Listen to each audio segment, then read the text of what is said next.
नमस्ते। चलिए बिना वक्त गवाए सीधे आज के इस बेहद दिलचस्प विषय पर आते हैं। आज हम भारतीय रेलवे के उस विशाल और जटिल भर्ती ढांचे यानी उसके रिक्रूटमेंट आर्किटेक्चर की गहराइयों में उतरने वाले हैं। ये कोई आम व्यवस्था नहीं है। ये वो तंत्र है जो दुनिया के सबसे बड़े वर्कफोर्स में से एक को चलाता है और लाखों लोगों के सपनों को एक हकीकत में बदलता है। आज के इस सफर में हम इस पूरी ब्यूरोक्रेटिक बिल्डिंग को ऊपर से नीचे तक एक्सप्लोर करेंगे। ग्रुप ए के टॉप अधिकारियों से लेकर प्रमोशन के गणित, आरआरबी के इतिहास और यहां तक कि उन खास दरवाजों को भी देखेंगे जहां से बिना एग्जाम के एंट्री मिलती है। तो चलिए सबसे पहले बात करते हैं अंदर घुसने के इन बुनियादी रास्तों की। देखिए, इतने बड़े सिस्टम को चलाने के लिए सिर्फ एक दरवाजा तो काफी नहीं है ना? यहां अंदर आने के पूरे 8 अलग अलग तरीके हैं। प्रेस्टीजियस यूपीएससी एग्जाम से लेकर रेलवे रिक्रूटमेंट बोर्ड्स और अनुकंपा के आधार पर होने वाली भर्तियों से लेकर स्पोर्ट्स कोटा तक, ये पूरा का पूरा एक बेहद स्ट्रक्चर्ड मल्टी एजेंसी सेटअप है जो हर स्तर पर प्रतिभाओं को चुनता है। अब आते हैं इसके सबसे टॉप लेवल पर, यानी ग्रुप ए, जिसे हम रेलवे का एग्जीक्यूटिव स्वीट भी कह सकते हैं। यहां 9 संगठित सेवाएं हैं। इंजीनियर्स, ट्रैफिक कंट्रोलर्स, अकाउंट्स, इन सब में जगह बनाना कोई बच्चों का खेल नहीं है। इसके लिए देश के सबसे तेज दिमागों को यूपीएससी के टफ एग्जाम्स जैसे सिविल सर्विसेज या कंबाइंड इंजीनियरिंग और मेडिकल एग्जाम से गुजरना पड़ता है। पूरे रेलवे की कमान इन्हीं चुनिंदा लोगों के हाथों में होती है। अब यहाँ एक बड़ा ही दिलचस्प बैलेंस देखने को मिलता है। मेडिकल सर्विस यानी आईआरएमएस को छोड़ दें तो बाकी सभी सर्विसेज में एक 50-50 का रूल चलता है। मतलब आधा लीडरशिप सीधे यूपीएससी एग्जाम से आता है और बाकी का आधा हिस्सा उन अनुभवी ग्रुप बी अधिकारियों का होता है जो प्रमोट होकर आते हैं। और ये प्रमोशन ऐसे ही नहीं मिल जाता, इसके लिए पिछले 5 सालों का शानदार ट्रैक रिकॉर्ड और कड़े नियम पार करने होते हैं। एकदम परफेक्ट तराजू की तरह काम करता है ये। तो ये तो बात हो गई एंट्री की, लेकिन अंदर जाने के बाद सीढ़ी कैसे चढ़ते हैं, इसका अपना एक अलग ही गणित है। यहाँ एक टर्म का इस्तेमाल होता है, डेट्स, यानी date for increment in time scale. सुनने में शायद थोड़ा टेक्निकल लगे, लेकिन ये असल में सबसे बड़ा टाई ब्रेकर है। अगर 2 अधिकारियों के बीच सीनियरिटी तय करनी हो तो ये तारीख ही सब कुछ डिसाइड करती है। आपने कब ज्वाइन किया, ये सिर्फ एक तारीख नहीं बल्कि आपके पूरे करियर की दिशा तय करने वाला सबसे अहम पॉइंट बन जाता है।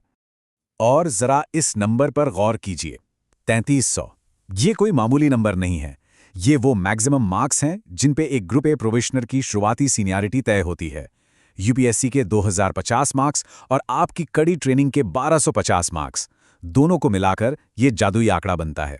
यहां एक एक नंबर की कीमत होती है। आगे बढ़ने की बात करें तो प्रमोशन कोई ऑटोमेटिक चीज नहीं है। 4 साल से लेकर 17 साल तक के इस लंबे सफर में हर पड़ाव पर आपको गुड या वेरी गुड का ठप्पा चाहिए होता है, वो भी फुल बोर्ड कमेटियों से।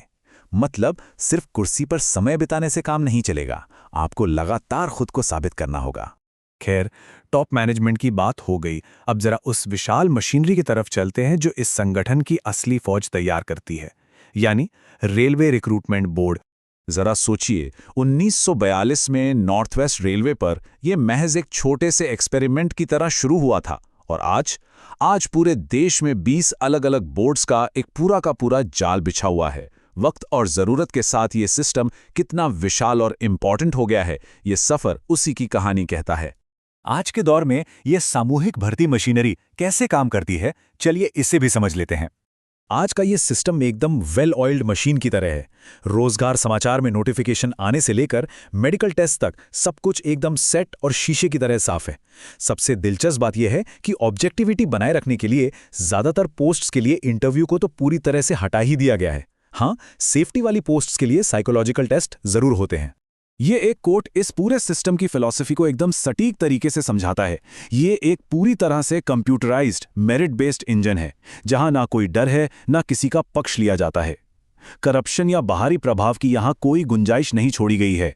अब इतना सब सुनने के बाद एक सवाल तो आपके दिमाग में भी आ रहा होगा, क्या इतने सख्त एग्जाम्स के बिना भी इस विशाल संगठन में एंट्री मिल सकती है?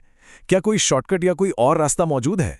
तो इसका जवाब है हाँ, और यही हमारे इस सफर का आखिरी हिस्सा है, स्पेशल पाथवेज और कोटा। देखिए, रेलवे सिर्फ मशीन से नहीं, इंसानों से भी चलता है। इसीलिए अनुकंपा या कंपैशनेट ग्राउंड्स पर भी भर्तियां होती हैं। ये एक बहुत ही ज़रूरी सेफ्टी नेट है। अगर ड्यूटी के दौरान किसी कर्मचारी के साथ कोई अनहोनी हो जाए तो उनके परिवार वालों को ग्रुप सी या डी में नौकरी दी जाती है। इस मुश्किल वक्त में सिस्टम उनसे कोई हाई क्वालिफिकेशन नहीं मांगता, बस एक बुनियादी एलिजिबिलिटी ही काफ़ी होती है। इसके अलावा स्पोर्ट्स कोटा भी है। अगर आप एक आउटस्टैंडिंग एथलीट हैं तो रेलवे में आपके लिए जगह पक्की है। हर जोन का अपना एक फिक्स और सख्त गणितीय कोटा होता है। मतलब अगर आप नेशनल या इंटरनेशनल लेवल पर बेहतरीन प्रदर्शन कर रहे हैं तो आप सीधे वर्कफोर्स का हिस्सा बन सकते हैं। और सिर्फ स्पोर्ट्स ही नहीं, जनरल मैनेजर्स के पास साल में कुछ गिनी चुनी सीट्स होती हैं उन लोगों के लिए जो कल्चरल एक्टिविटीज, आर्ट या स्काउटिंग में कुछ कमाल कर रहे हों। ये खिड़की बहुत छोटी है, लेकिन ये दिखाती है कि रेलवे में हर तरह के टैलेंट का सम्मान किया जाता है।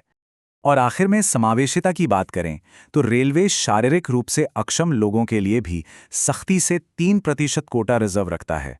विजुअल, हियरिंग और ऑर्थोपेडिक तीनों के लिए बराबर 1-1%।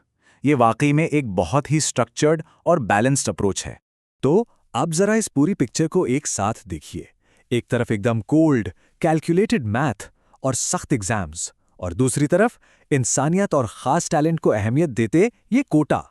ये सब कुछ एक साथ मिलकर कैसे दुनिया के चौथे सबसे बड़े रेलवे नेटवर्क को रोजाना बिना रोके चलाते हैं। सच में ये सिर्फ एक रिक्रूटमेंट प्रोसेस नहीं है, ये अपने आप में एक ऐसा अजूबा है जो हमें सोचने पर मजबूर कर देता है ना?